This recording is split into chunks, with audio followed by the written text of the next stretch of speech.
جی میں بیسیکلی جو ہے نا وہ یہ ایک چیز کا اعتراف کروں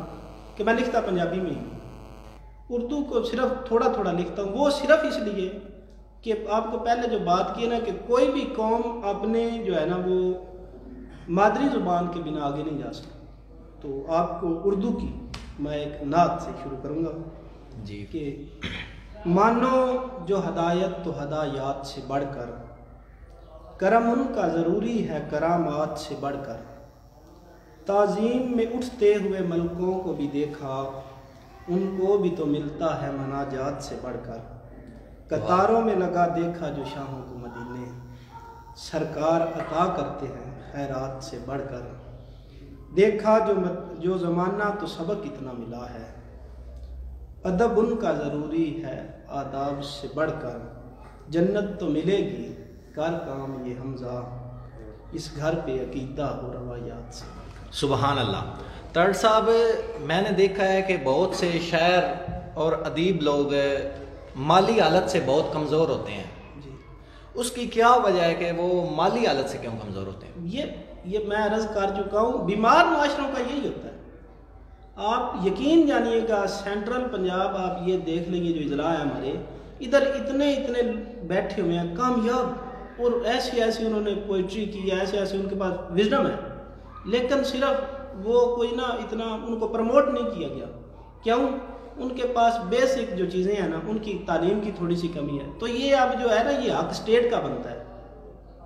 اگر آپ کے پاس ٹیلنٹ ہے، میرے پاس ٹیلنٹ ہے، کسی اور کے پاس ٹیلنٹ ہے، اس کو اوپر لانا اسٹیٹ کی ذمہ داری ہے۔ ہم تو اپنے طرف سے کر رہے ہیں جو کچھ کر سکتے ہیں، ہم نے تو شروع کر دیا، آپ آئے اور کوئی ایسے آگے لے کے چلے، یہی ہے بیسک۔ جتنے شعراء ہیں ہمارے، اگر انہیں کچھ دے دیا جاتا معاوضہ تو آج ایسا نہ ہوتا، ہمارا معاشرہ بھی کامیاب ہو چکا ہوتا۔ جی طرز صاحب صوفیاء کرام کے بعد کوئی پنجابی شاعر شاعری کو اس حد تک نہیں پہنچا سکا، اس کی کیا وجہ؟ اس میں دو تین وجوہات ہیں، دو تین ہیں۔ وہ یہ ہیں کہ شاعری، آپ نے سب سے جو پہلا سوال اس پہ ذرا میں پیچھے جاؤں گا کہ ادب میں شاعری کا مقام، اور شاعری میں جو کام شروع ہوا نا، شاعری جب لکھی جانے لگی، آپ ویسٹرن لے لیجئے، اپنا لے لیجئے، دنیا کا کسی بھی زبان کا لے لیجئے، جو بھی شاعری لکھی گئی نا جی، وہ سب سے پہلے مذہبی شروع ہوئی۔ آپ نے آگے آپ دیکھیے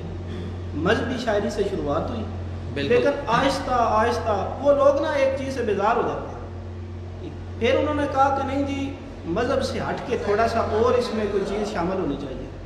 تو وہ جو ہے انہوں نے ایک اور ایڈ کر دیا، پھر موضوع بدلتے چلے گئے، اور بالآخر آج پھر شاعری کے موضوع بڑے ہیں، بہت سارے موضوع ہیں۔ اپنی عشقی یا شاعری کے حوالے سے کوئی کلام سنو، پنجابی کا نہیں، پہلے آپ میں ایک اردو کا۔ جی ضرور۔ سب اہل دل کا امیر ہوں میں، سب اہل دل کا امیر ہوں میں، بانٹو مجھ کو کثیر ہوں میں، زمانہ مجھ سے چراغ لے لے، زمانہ مجھ سے چراغ لے لے، روشنی کا سفیر ہوں میں نے دیکھی ہے غم کی شب بھی، محبتوں کا اسیر ہوں میں،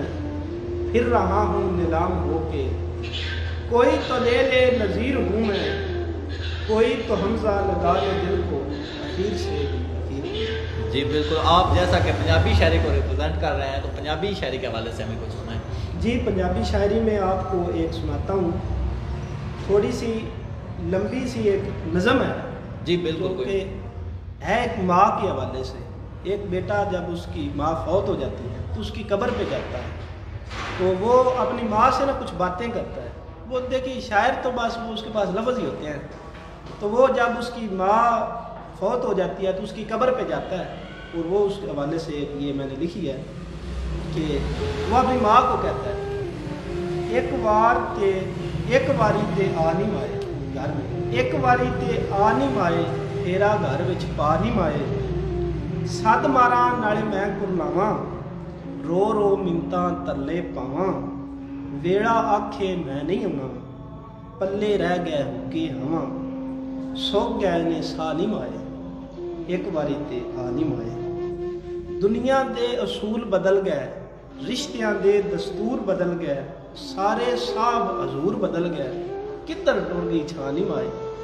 ایک واری تے آنی مائے۔ اور وہ کہندے اپنی مان کے سارے کام ہن رہ جاندے نے، بازی دکھ ہن لے جاندے نے، ہنجو گل ہن پہ جاندے نے، کیویں دکھ ہن سا نہیں مائے، ایک واری تے آنی مائے۔ اماں ہن میں ٹر چلے، وہ آخر چو قبر تو اٹھ لگا کہ اماں ہن میں ٹر چلیا، حمزہ گھر نو مڑ چلیا، درداں دے نال جڑ چلیا، کدی تے منہ دکھا نہیں مائے، ایک واری تے آ نہیں مائے، تیرا گھر وچ پانی۔ واہ، بہت اعلیٰ۔ ترٹ صاحب آپ نے اتنا مواد لکھا ہے اور اتنے عرصے سے لکھ رہے ہیں، کتاب چھپوانے کے متعلق کیوں نہیں سوچا؟ کتاب جی بس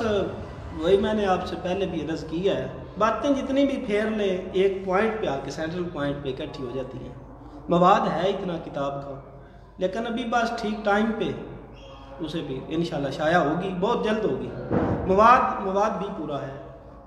نظمیں ہیں، غزلیں ہیں، اردو پنجابی مکس اپ ہے، دوڑے ہیں پھر ہمارے جو پنجابی کے خاص صنف ہیں وہ ہیں، وہ انشاءاللہ بہت جلد آپ کو کتاب بھی ملے گی۔ ترٹ صاحب اس پلیٹ فارم سے آواز 24 کے ذریعے، اس پروگرام سے طلوع شمس کے ذریعے آپ لوگوں کو کیا پیغام پہنچانا چاہتے ہیں؟ سر میں آپ کی وساطت سے یہی کہوں گا کہ خدا را آج آپ کے پاس ٹائم ہے اپنے ان نوجوانوں کی اور ان لوگوں کی جو آپ کی امداد کے طلبگار ہیں، ان سے کسی حد تک اپنے رشتے کو قائم رکھیں اور ان کی سپورٹ کریں۔ آپ جو پنجابی شعراء ہیں خاص طور پر، وہ بہت زیادہ جو ہے نا ان کی مالی حالت وہ کمزور ہے،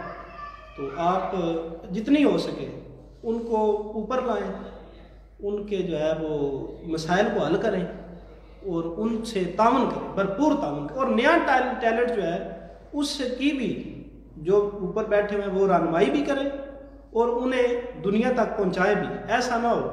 کہ کہیں آپ بہت ہی خزانہ جو ایک بہت کسی کے پاس اسٹور ایک پڑا ہوا ہے بہت بڑا، اس سے آپ محروم رہ جائیں آپ۔ اور میں نے ایک نظم جو ہے وہ اردو کی لکھی ہے، یہ کرونا کے دن چل رہے ہیں اس حوالے سے۔ جی بالکل، تو وہ آخری ایک اردو کی نظم ہے کرونا کی کہ کرونا آج بیماری ہے، ڈرتی دنیا ساری ہے، کرونا سے نہ ڈرنا ہے، گھر میں بیٹھ کے لڑنا ہے،